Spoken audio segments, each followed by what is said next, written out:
Today's speaker is Dr. Yanzhu Chen. Yanzhu did her PhD at Stony Brook University, New York. Her PhD research concerned utilization of quantum computing. Yanzhu graduated in 2021 and then joined Professor Sophia Economos Group at Virginia Tech as a postdoc. On top of this experience as a postdoc and a PhD student, Yanzhu also has a Cambridge connection. So Yanzhu was an undergrad and master's students, I think, at the Cavendish Laboratory. Must have been at least 4 years ago, or something like this. More than that. More than that. And Yanzhu's research is broad. She covers topics ranging from quantum error mitigation to optimal topologies for quantum computation. And today she will be telling us about her exciting new work on improving NISQ algorithms for quantum chemistry and potentially other purposes. So thanks a lot, Yanzhu, for joining us. And the virtual floor is yours. Thank you for the introduction, and thank you for inviting me. It's wonderful to see you all here on Zoom. Let me share my screen first. So today I'm going to talk about a variational technique applied to, an adaptive technique applied to variational quantum algorithms, which I believe the team at Hitachi Cambridge Lab are already very familiar with and have made significant contributions to. If you have any questions or comments, or if you spot any mistakes on the slides, please feel free to interrupt me at any time. First, let me ease into the variational algorithm. We know that in classical computing, the binary variables can take the value of 0 or 1. And in the quantum world, because the state can be in a superposition of the two states labeled by 0 and 1, we may be able to explore the Hilbert space in a faster and more efficient way. This also makes it hard to classically simulate quantum systems. And as some of the brightest minds suggested, it may be efficient to simulate quantum systems using another more controllable quantum system.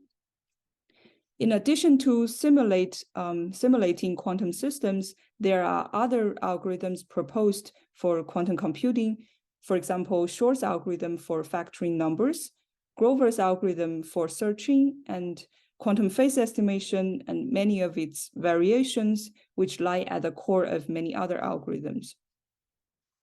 Right now, there exist many quantum processors depending on different physical platforms at universities, national labs, or industrial research labs.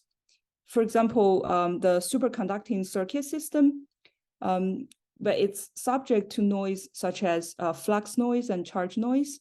The trapped ion system, which is subject to fluctuations in the laser frequency or magnetic field or interaction with background gas particles.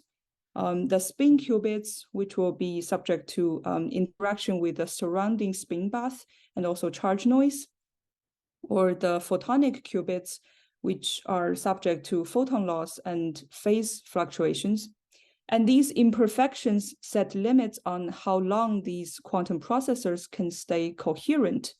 And because we also, there's also a limit on how fast we can operate gates, so that limits how much we can do before the quantum processor loses the coherence.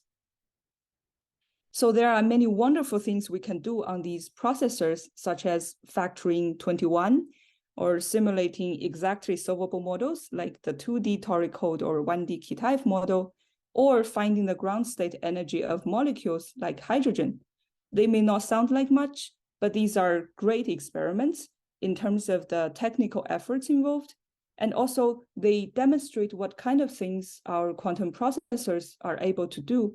And with improvements on all fronts, our quantum computers may be able to provide advantage over classical computing in the near future. So let's see why we can only do so much as of now. So quantum computers are proposed to simulate quantum systems in the beginning. So let's try to perform a common task in quantum mechanics, finding the ground state energy of a molecule. Like we saw before, there's a limit on how long the processor can stay coherent and how fast we can operate. There's also limit on how good our gates are. So there are just so many meaningful operations we can act on the processor. Now let's use this well-known quantum phase estimation algorithm for this common task.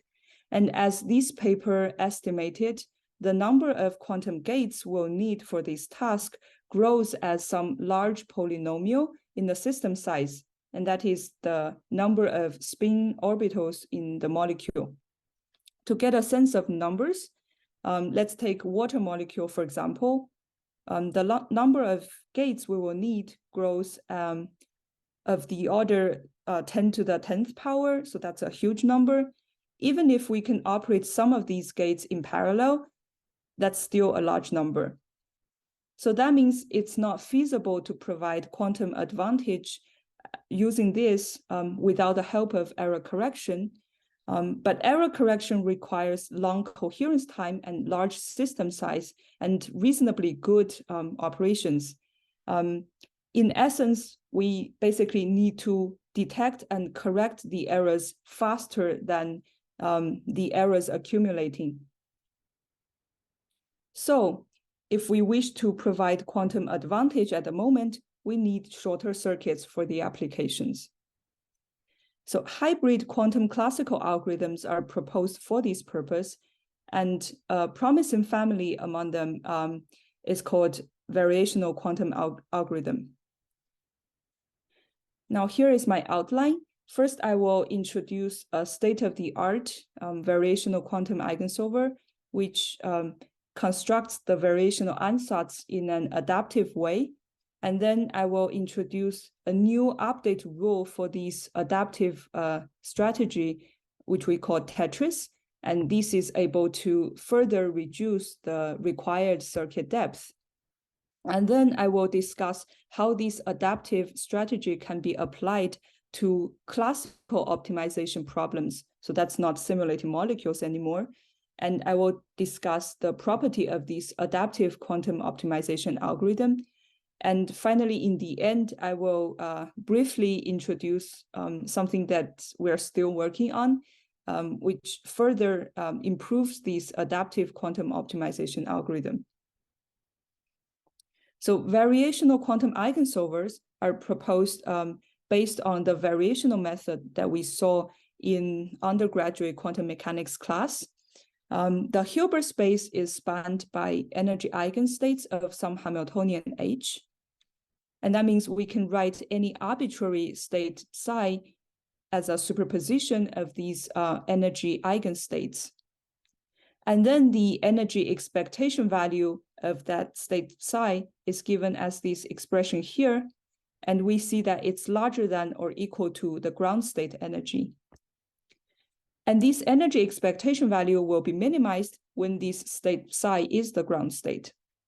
And this gives us a way to find the ground state. First, we form an educated guess of the wave function with some tunable parameters in the wave function. Then we minimize the energy expectation value by tuning these parameters. And that's exactly what variational quantum eigensolver does. Here, the guess wave function, or the so-called ansatz, is given as a parameterized quantum circuit acting on some reference state, usually easy to prepare on the quantum processor. And then this whole circuit can be prepared on the processor, on which we can measure things like the energy expectation value or its gradient. Then these measurements, these outcomes, which will be classical information, can be fed to a classical computer, which can update the variational parameters in the ansatz according to some classical optimizer algorithm.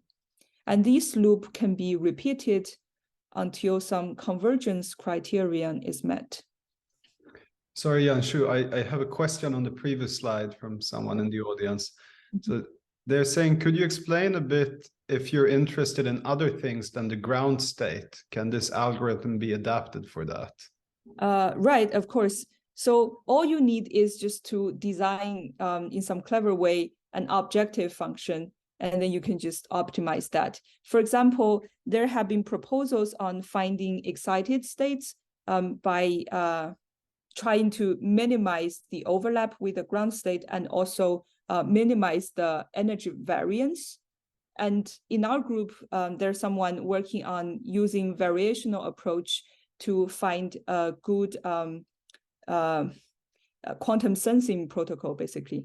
But in that case, you need to design the objective function in some way. Does that answer? Thank you. Thanks.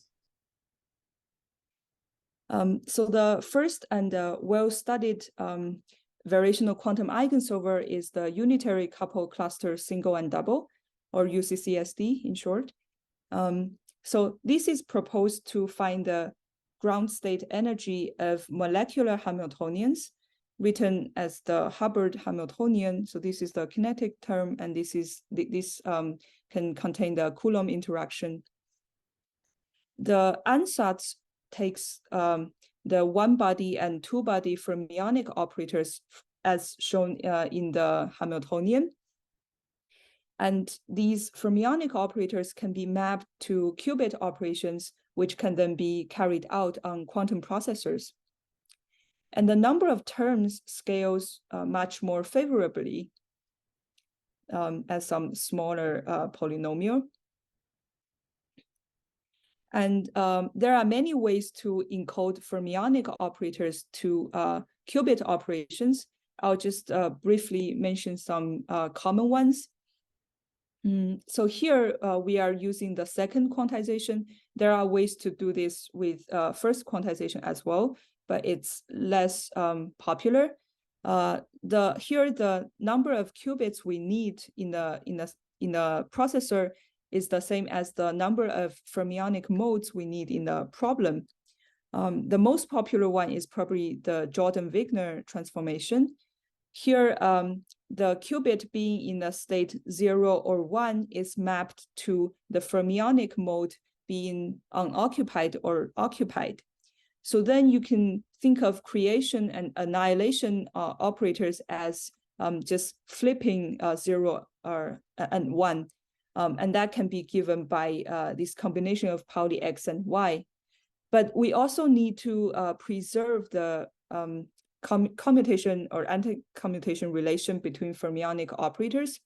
So that's why we need this string of Pauli Z operators in this whole operator. And you can think of this as this part takes care of updating the occupation number, and this part takes care of the information about fermionic parity. That's just whether the number of fermions is even or odd. So another way to encode is the parity transformation. So here the qubit being in the state of 0 or 1 is mapped to the fermionic parity of all the previous fermionic modes up until that site. Now you can see if we change the occupation number for a given fermionic mode, then we have to update from that site and all the sites after it, because we flip the parity for all of them afterwards. So here the annihilation operator can be written in this form, and we need this long string of Pauli X operators because we need to flip all the sites after. This Bravi-Kitaev mapping lies somewhere in between. So for a given site, instead of storing only the occupation information or only the parity information, it can contain a mixed information about these. And the state written as a bit string, the encoded state written as a bit string can be found by this transformation matrix acting on the bit string that represents the occupation numbers for the fermionic modes. And this is what the transformation matrix looks like. I won't go into the detail, but the fermionic operators would look a little bit more complicated, involving which sites store the information about updating and which sites store the information about parity.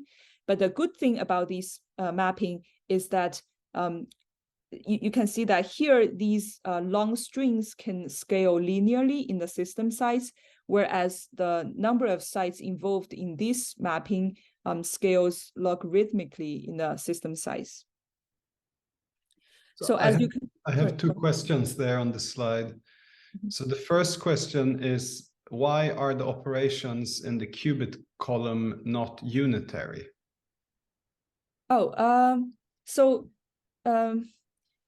These fermionic operators are mapped to these operations, but then we use these operations to form unitary unitary circuits. So these operators themselves are not unitary. Okay, so they are like the building blocks of the Hamiltonian that you're going to construct. Yeah, for example, here you can see that these are the fermionic operators, and we just map them to the qubit operations we saw. But this whole thing is unitary, not just these exponent. So you can think of, so here, for example, the exponent will be anti-Hermitian, so that this entire thing is unitary. Okay, thanks. And the second question, I think you touched upon the answer to it, but maybe we need to clarify a bit. So someone is asking if in the Jordan-Wigner transformation, a 0 is occupied and a 1 is not occupied, why do you need to act on other qubits than the target qubit when flipping it? So that lies in the anti-commutation relation here. So when we have two sites, so say 0 and 1, you see the Pauli operators on these two sites would commute with each other. Whereas if you have creation and annihilation, or both annihilation or creation operators on different fermionic modes, it's not that they commute, it's that they anti-commute. So you need some way to preserve that information. So that's why we introduce this string of Pauli Z operators. Okay, thank you. Yeah. So as you can imagine, if we have a very good educated guess or ansatz, then our algorithm will perform splendidly. Or if we have something really bad, then it's really hard to find the ground state. So the performance hinges on the ansatz construction. As we saw, the UCCSD ansatz is constructed based on the knowledge about chemistry. And similarly, there's another thing called variational Hamiltonian ansatz, which consists of terms taken from the problem Hamiltonian itself. So because these ansatz have information and are very unique about the problem, they tend to perform pretty well in numerical simulation. But these, when you translate these ansatz to quantum circuits on processors, they lead to very deep quantum circuits, which are, again, not quite feasible on our current processors. There's another kind called the hardware-efficient ansatz. These are built with native operations on the device, so they are very easy to operate. But because they are so general and basically they just contain no information about the problem itself, these are very hard to classically optimize. You can think of this as writing down some generic state vector and try to make it the ground state by just optimizing the energy expectation value. And that's going to be very hard. Let's see how they are doing in real life experiment. In this IBM experiment here, the authors used the hardware efficient ansatz. So it's illustrated in this diagram. These are just gates or pulses native to their device. Each of these single qubit pulses actually corresponds to 3 variational parameters. And you need to repeat this hardware efficient unit multiple times if you wish to reach some certain accuracy. And from that, you can see that the number of variational parameters just quickly grows when you repeat this, which would make classical optimization really hard. And this is a figure of their data. Energy is plotted as a function of the bond length of the molecule. And these black dots here are the experimental data. And you can see that they deviate from the target, the exact solution, which is the dashed line here. So it's not there yet. In this experiment here, the authors also took the hardware efficient ansatz, and they plot the energy as a function of the number of function evaluations. So the x-axis is as you progress in the optimization procedure. What I would like to point out is that as the number of these hardware efficient unit repeats, the optimization quickly becomes difficult, and that can be seen from how these dots spread out. They correspond to different different rounds of optimization. And also, when you have a slightly non-trivial number of layers, you can see that the optimization actually gets very noisy as well, despite the fact that we use a hardware efficient ansatz. Now, in this experiment, the authors took the UCCSD ansatz, and because of the amount of information built in, so about the problem built in this ansatz, it can have as few as one variational parameter in this ansatz. And then the optimization is super easy. They even plot the energy as a function of this variational parameter and then just find the minimum. But this is only for 4 qubits. If you have a decent size, then these ansatz can lead to very deep quantum circuits. So to balance the circuit depth and the amount of information about the problem in the ansatz, ADAPT-VQE was proposed. ADAPT stands for Adaptive Derivative Assembled Problem Tailored, and this will become apparent in a second. Unlike the previous ansatz, which are determined before the problem, before you do any optimization, this ansatz is constructed dynamically, layer by layer, as we go along. So it consists of a reference state acted by a sequence of operators. Each of these operators has this exponential form. This coefficient will be our variational parameter, and this anti-Hermitian operator A will be selected from a pool of possible operators according to some energy gradient criterion.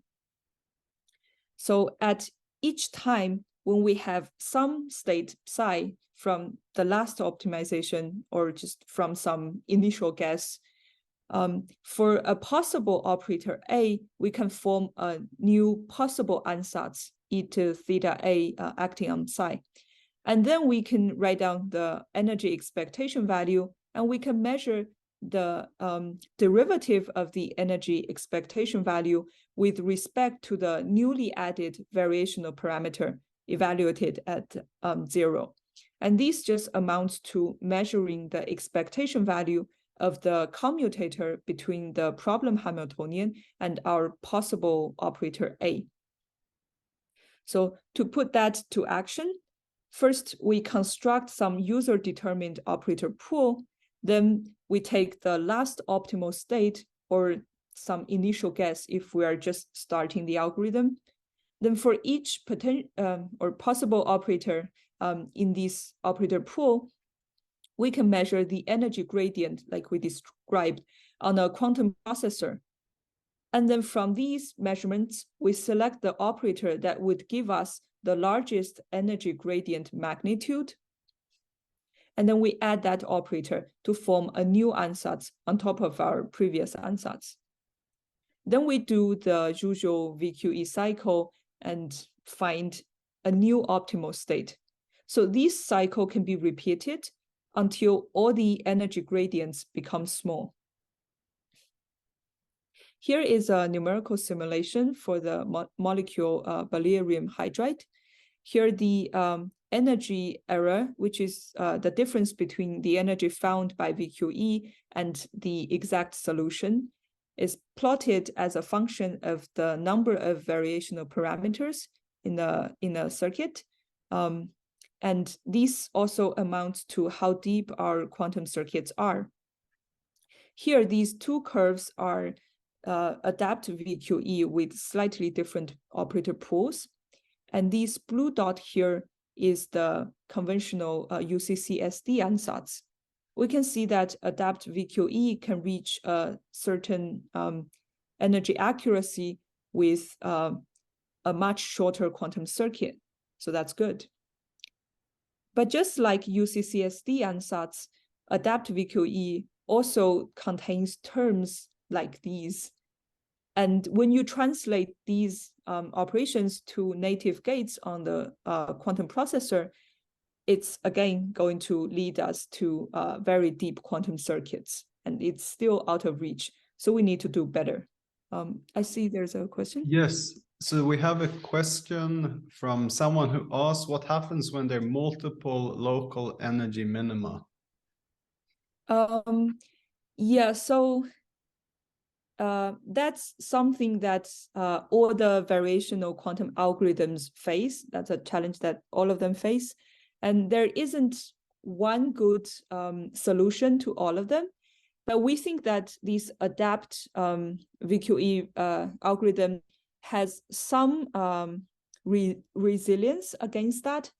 I don't have a figure right now, but there's a work from our group, not from me, which looks at different parameter initialization. And we see that these particular parameter initialization usually gives the global minimum or close to the global minimum. And also because at each layer, we find an operator that would give us a significant energy gradient. So we can sort of force the algorithm to find something that's lower in energy at each level. So we think it has some resilience against that. But it's not solved in the sense that we can always definitely find a global optimum. But in chemistry problems, it will be good enough if we can find a solution that's close to the exact solution within some error that's typical in the experiment, because that's just how much you can resolve in real life. Does that answer the question? I think that's a good answer. Yeah, thank you. Sure. Yeah, so we need to do better. And in this work here, we try to do better by changing the update rule in this adaptive procedure. So here, instead of adding one operator at a time, we actually add multiple. So what we do is that first we rank the energy gradients magnitudes from largest to the smallest. Then we select from the top. So each time we select one, and then we make sure that this one acts on qubits that are different from the qubits acted by previously selected operators. And this way, we are able to contain these selected operations within one layer. So we can operate these things simultaneously. This figure here illustrates that idea. You can see that for the original adapt VQE, at each layer, we only select one operator, which can act on even distant qubits in the system because of the form that we saw before. Whereas with this new rule that we call TETRIS, for each layer, you can have multiple operators acting on disjoint qubits. So in this simulation here, sorry, the y-axis label is missing, but this is the energy error. So here we simulate for this molecule and plot the accuracy as a function of the circuit depth and the number of C0 counts. So these two curves with symbols are energy accuracy as a function of circuit depth. We can see that to reach a given accuracy, this new rule TETRIS actually needs a shorter circuit depth than the original ADAPT-VQE. But in terms of the number of C0 gates, they actually have pretty similar numbers. So we see that the improvement really comes from operating things in parallel. So there's there is a question there, Yanzhu. So one of the attendees is asking, in realistic hardware, does most of the errors come from the number of C0 gates or for the length of a specific circuit that you execute? Great question. Actually, both. So you want to minimize how many C0s you have in your circuit, of course, because those are the most noisy components compared to single qubit rotations, for example. But also we have a limit on how long the processor can stay coherent. So you also want to do things as fast as possible, because as you go to deeper circuits, the whole thing quickly decoheres and you cannot recover meaningful information. So this new update rule will improve for the circuit depth for sure. Okay, thanks. And then Haumo Yuan, one of our PhD students, he's asking, I think it's for a clarification. So he's asking, is it right that this method that you're presenting, it reduces the depth, but it does not reduce the number of C0 gates? Exactly. So the philosophy is that you can imagine some later operations that you would need, but using this updating rule, you might be able to sort of make that happen in the beginning. So it's not going to be exactly the same because you have all these things in the middle. So when you commute it through, it might be something different. But you can imagine something later that needs to happen can happen at the beginning as well. Yeah, so it doesn't really change how many entangling gates you would need. Okay, thank you. Yeah, so there's one thing I need to point out. As we saw before, for the original ADAPT-VQE, you have terms like these. And from the Jordan-Wigner mapping, we see we need these long strings of Pauli Z operators. And because of their presence, you can imagine, even if we choose one operator, it can have non-trivial operations throughout the system if the J and K, if the site labels J and K are on the opposite of your system. So in this sense, it's not very compatible with our TETRIS update rule. So we need some operator pools that are more compatible. So here we basically use two versions, the qubit pool or the qubit excitation-based pool. The qubit pool just takes some Pauli operators from inspired from the original UCCSD ansatz and just chop off the single Pauli strings. And because we are adaptively grow the ansatz, it's actually okay whether we are using something very physical or not. Another one that we really like is the qubit excitation-based pool, which is developed by people here at Hitachi Cambridge Lab. And they also nicely designed a way to compile these to native operations on quantum processors, which is pretty efficient or more efficient than the conventional method. So in this pool, the structure is preserved to some extent. So they are taking the fermionic operators and just chop off the long Pauli strings. And numerical simulation shows that this pool is pretty good in terms of performance.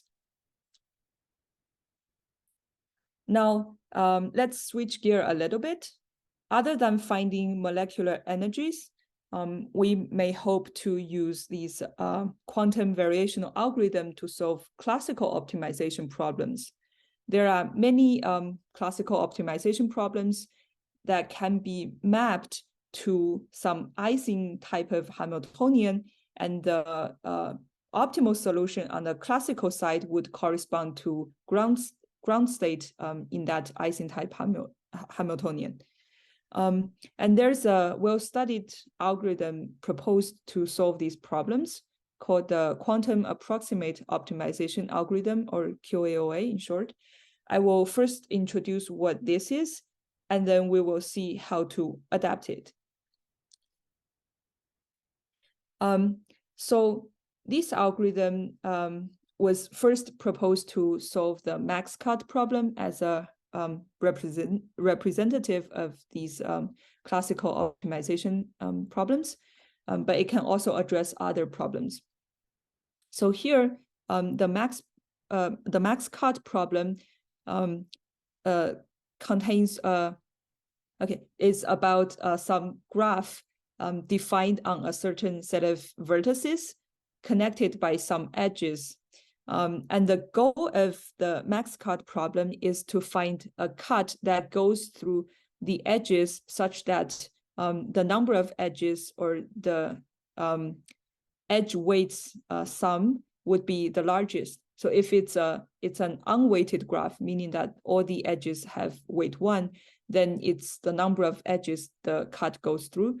Or if it's weighted, then you need to take care of that sum. And you can see that we can map this to an Ising Hamiltonian in the following way. So the set of vertices separated by this cut on one side can be mapped to, say, spin up, and the other set can be mapped to spin down. And in this way, an edge connecting two spins from the two sets will be cut through by this max cut. So we can lower the energy if the two spins belong to the two sets.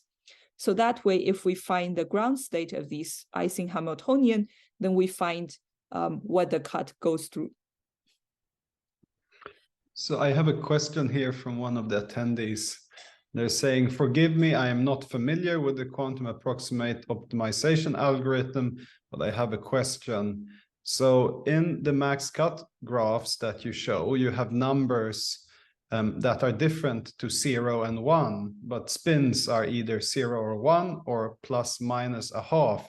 Do you need larger than spin half systems in order to simulate these graphs with other numbers than 0 and 1? Yeah, so first I should clarify that in these settings I'm showing, I need only 0 and 1, or just spin up or down, because here what I'm doing is that each vertex is mapped to a spin or a qubit, where if that vertex belongs to one set, then we say, oh, it's spin up. If that vertex belongs to another set, then we say it's spin down. So here, these numbers here that I put on this graph are actually edge weights. So that means if my cut goes through some edge labeled by 5, then I should add 5 to the sum. So these edge weights here actually map to the coefficients in this Ising Hamiltonian. So that's the coefficient for this interaction term. So if I, for example, here, these two vertices, they belong to two different sets separated by my cut. In the spin model, they belong to spin up and down. So here, because my cut goes through the edge between, I need to include this edge labeled by 5. So here, because they belong to spin up and down, I would lower the energy by that amount in my Hamiltonian. So that's one thing. And another part of the question is that whether we would need a larger local Hilbert space, if I understood it correctly, for these vertices. So the answer is that yes, for some problems. So you can imagine, so this is just a prototype of the problems. You can imagine other problems, for example, graph coloring, etc., where you may have some things that are labeled not just by 0 and 1. You may have, say, 5 labels or something. Then you may form a version of this algorithm by increasing the dimension of the local Hilbert space, which is basically what the variable for each vertex looks like. Does that answer the question? I think that's good. Thank you. Sure. Yeah, so let's look at what this algorithm looks like. Here, the ansatz takes the following form. Again, we have a reference state, and then we have a sequence of operators acting on it. And this sequence has this alternating form. So it alternates between the exponential of this cost Hamiltonian, or just this Ising Hamiltonian, and the exponential of some other operator, which we call the mixer operator M, which is just the sum of all Pauli X operators.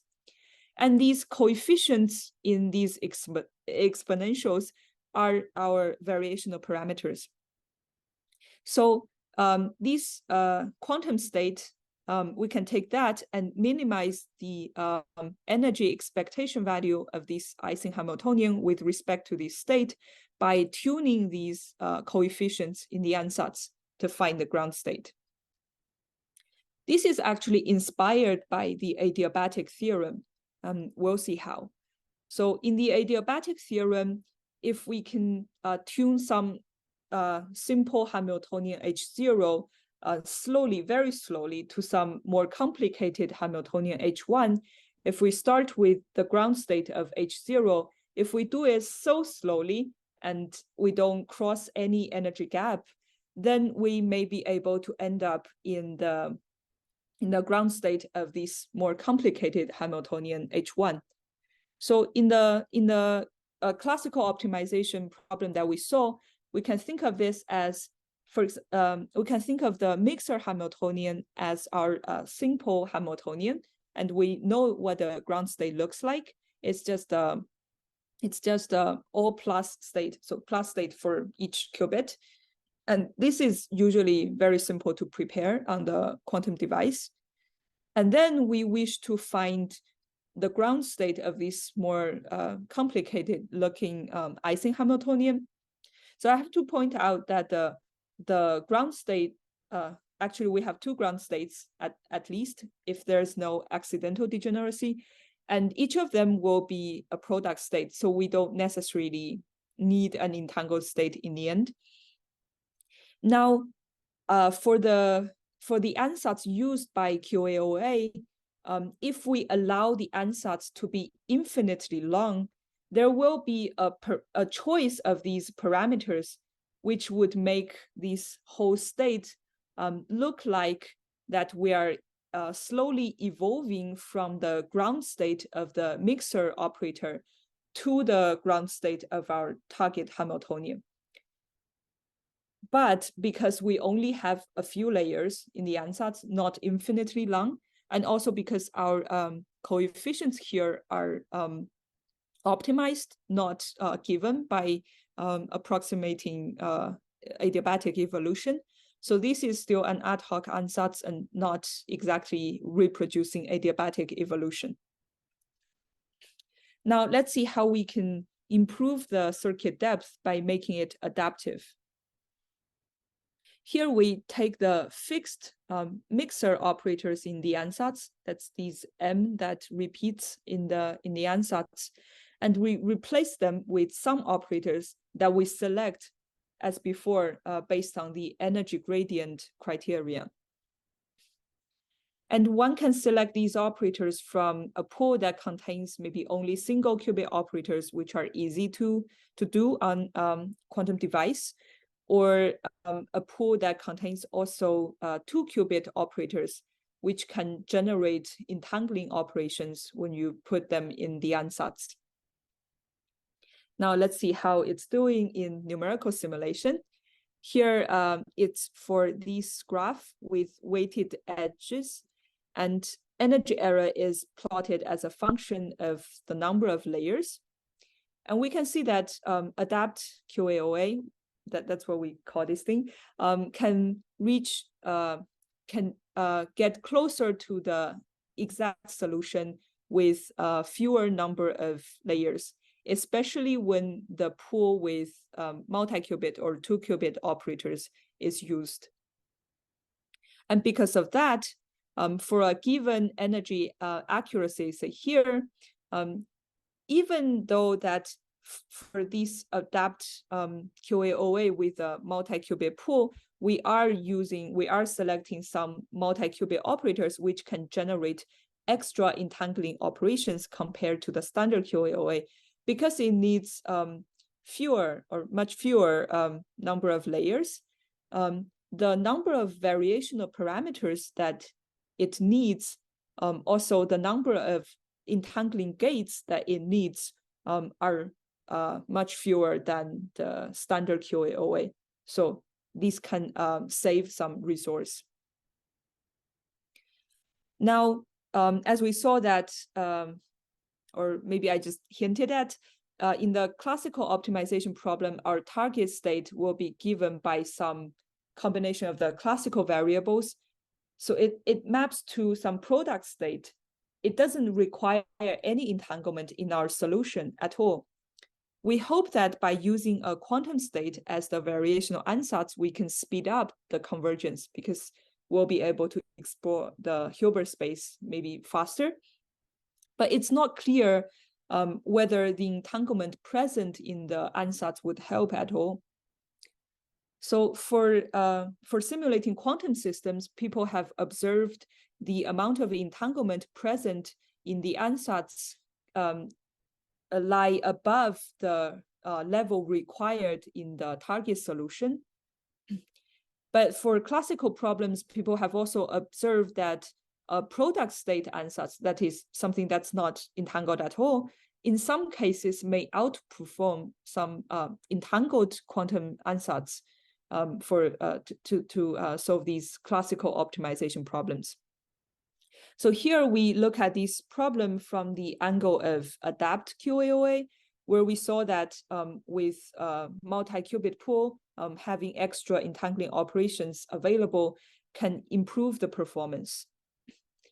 And here we calculate the entanglement entropy across some separation in our system as the measure of the level of entanglement. So in this work here, sorry, Yanzhu, again, I think people are very engaged in this. So you're getting a lot of questions. There's a question here. So the person says, if a product state means a state that's just separable and not entangled, then we should be able to simulate it classically. So can you comment on whether or not there would be any quantum advantage in algorithms where the ideal state of interest is a product state? Yeah, exactly. So that's still an open question. So that's the short answer. And I think all the work in these about this particular topic is trying to answer that question. So it's not clear whether we would have any quantum advantage if the problem itself is classical. Using this quantum variational quantum algorithm. For example, if you consider Shor's algorithm, then the problem is classical. The algorithm is quantum, and it can provide advantage. That one is for sure. But using a variational quantum algorithm for classical optimization problems, it's still open whether we actually gain quantum advantage. So this is what we try to answer here. I don't think we have a definite answer still, but hopefully we are a little bit closer to the answer. Okay, thanks. It's an exciting, interesting question to think about. Yes, but it's also very hard to really approach it. So here we look at this from a narrow angle, just adapt QAOA. So first we compare it to the standard QAOA. which we see that as the number of layers increases, the adapt QAOA can outperform the standard QAOA. But in terms of the entanglement entropy, as the number of layers increases in the at early stages, both algorithms actually generate more entanglement, which intuitively would allow us to explore a larger part of the Hilbert space.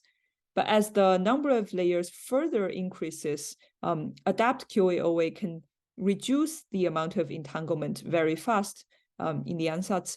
But the standard QAOA, the level of entanglement stays relatively high throughout.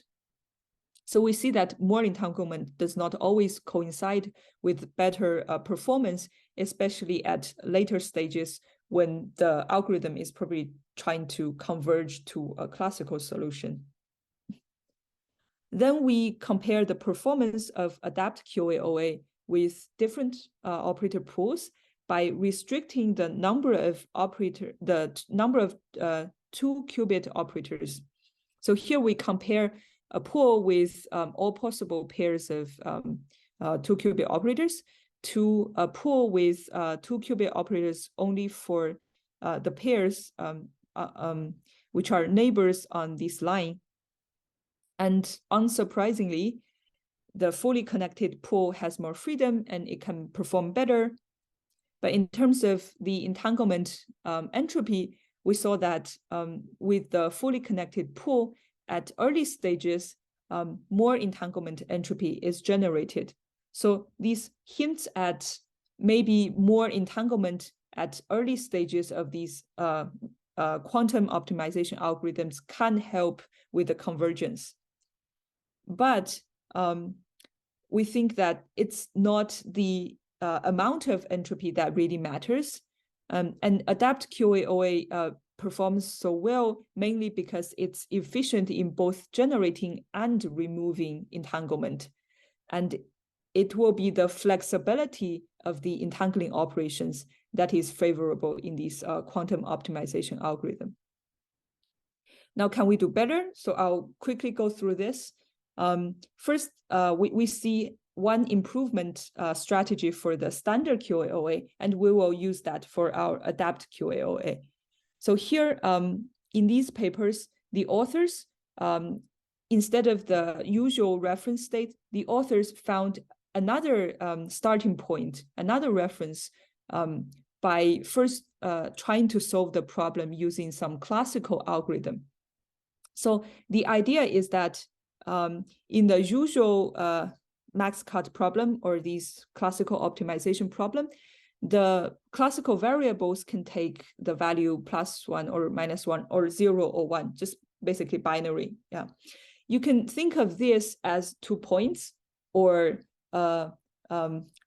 one-dimensional sphere, if you like. This is a very hard problem to solve classically.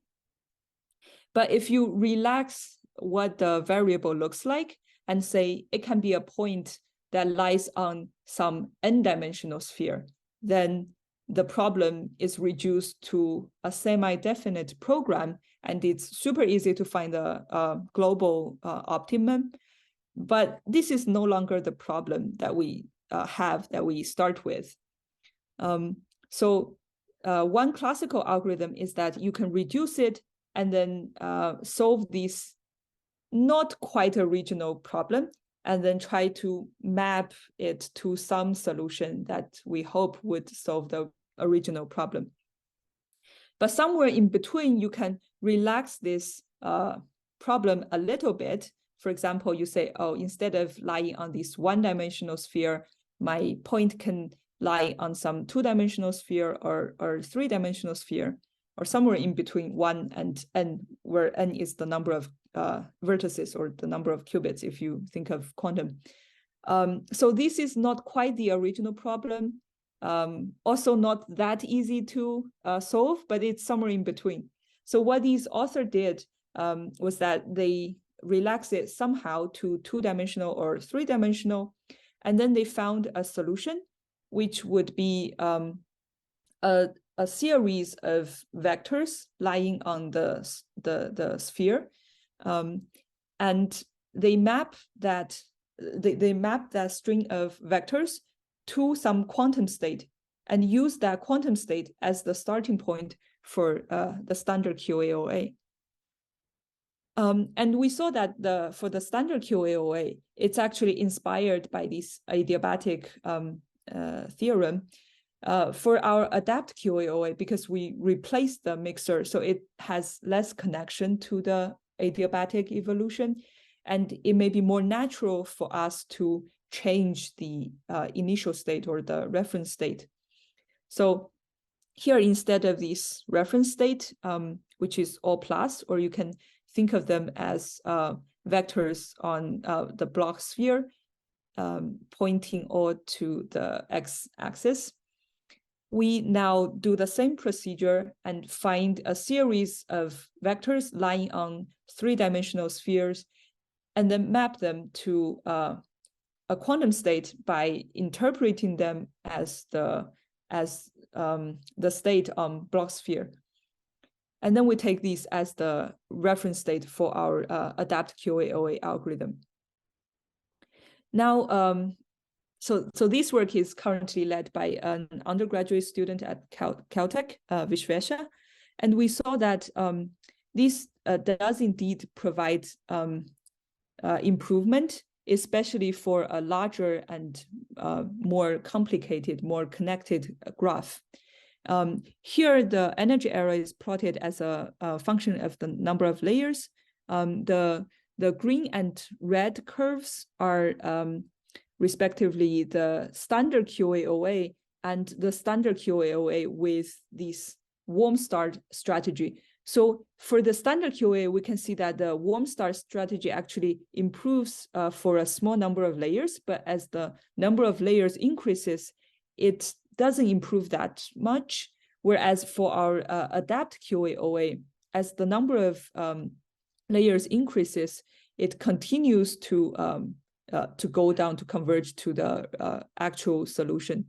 So that's the orange curve compared to the original adapt QAOA with all plus state. That's the blue curve. So we can see that as the graph becomes larger and more complicated, this feature still persists. And we're wrapping up this work now, so it's the archive number is not there yet. So in summary, I've introduced this adaptive technique applied to variational quantum algorithms and some of its variations or improvements. And in the future, there are many directions to explore. For example, the pool construction, which would reduce the measurement overhead, or which would suit different applications. And there's a lot to understand about adapt QAOA, as asked by one of the attendees, whether these actually provide quantum advantage or not. And one thing that I really would like to point out is that here the team at Hitachi Cambridge Lab performed some numerical simulation and showed that variational quantum chemistry would require such good gates that are even beyond the fault tolerance threshold for error correction. So there's still some work that we need to do about how we deal with error if we really want to use these variational algorithms to provide quantum advantage. With that, I'd like to thank my collaborators and also thank you for your attention. And if there are further questions, I'll be happy to answer. So thanks a lot, Yanzhu, for a really nice and interesting talk. I think we've done a lot of questions throughout the seminar. I can see that there's one question in my chat from someone who wonders, if you have to guess, what is the lowest number of C0 gates you would need in order to do something useful with the VQE algorithm? Oh, wow. That's a hard question to answer. I guess it's the $1 million question. Yeah. I don't think I have a good answer here. We can try to look at our simulations to have an idea of the scale. For example, sorry. So for example, here we can see that if you want to reach chemical accuracy, I believe this is in the unit of Hartree. So we need to get below this line, so somewhere here. And you can see that we need maybe hundreds of C-naughts for this problem.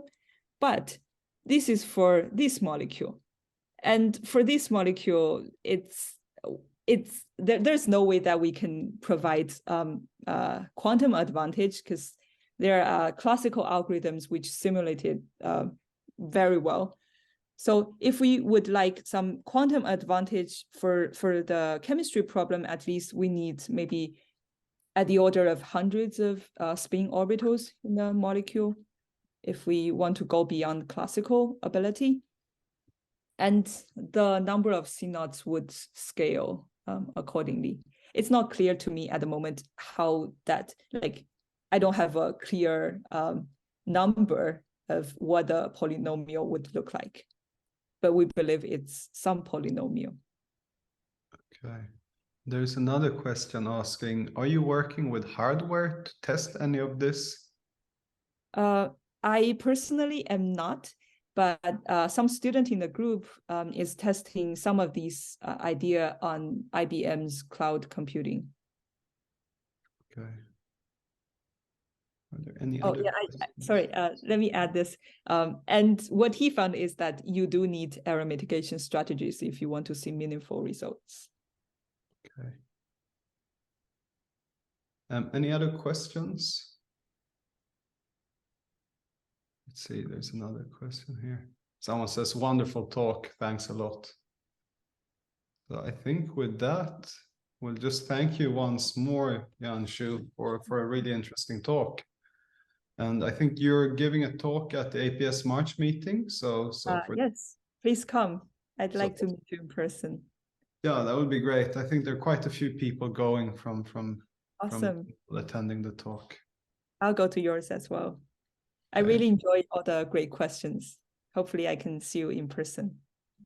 Okay, great. Thank you very much. And for everyone else, we'll see you next week on Friday.